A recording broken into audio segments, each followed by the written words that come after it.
Routh, and I'm the head football and competition cheerleading coach at Toombs County High School. Around age 7, I decided that I would give my life to Christ and was baptized and joined the Methodist Church in Reedsville.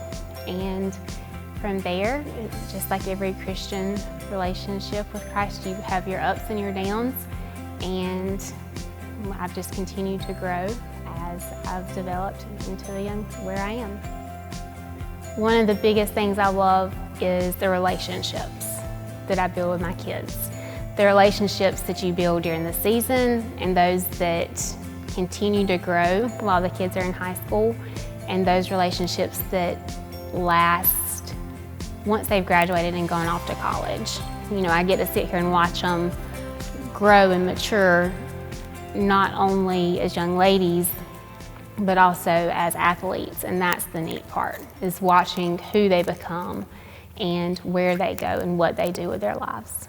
But I think for me personally, the biggest challenge is trying to find the balance between how hard do we push these girls, how hard do we practice, how much do we go, and then at the same time remembering that they are high school athletes and finding that balance to keep it a fun sport, but yet wanting them to be the best that they can be. Scripture is important because it's a day-to-day roadmap. It's our guide, it's our rock. No matter what situation we're facing, there's something that can be found and a guide for us. I think that the biggest way that I take Scripture and apply it to myself as a coach is through my words and my actions. I try to be positive. It's at times hard when you're constantly trying to get something right and you're drilling and practicing, but I try to keep words positive. And I had a former cheerleader give me something that said, people may forget what you say, but they'll never forget how they treat you. And so I try through my actions to carry out what the Scripture says. This verse comes from Psalm 94:19. It says, "When doubt fills my mind, your comfort gave me renewed hope and cheer." And for me, no matter what type of week we've had, whether it's been a great week of practice and we've hit solid routines and solid pull-outs, or we've had a rough week and it seems like a week where nothing at all went right. When you step out there to get ready to compete, or I do at least, my nerves hit me. And I always think, okay, can they do it? That little bit of doubt creeps into my mind.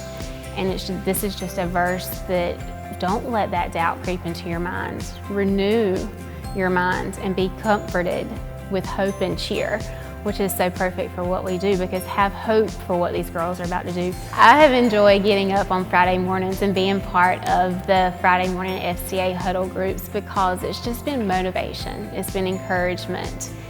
You've had a long week of practice and you have poured into these girls day in and day out. And it's a way that FCA is pouring back into me, rejuvenating me at the end of the week. And it gives me something to think on and to carry over into our next week of practice. Why give to FCA? Yes, we could say because of the athletes, and I've seen it be very positive for my kids, and I've experienced wonderful camps. But if you were to ask me, I would say give for your coaches. We give as coaches day in and day out to our kids, and we pour everything we have into them. And it's nice to be poured back into from an organization that has the same principles, the same foundation, the same mindset that I do as a coach.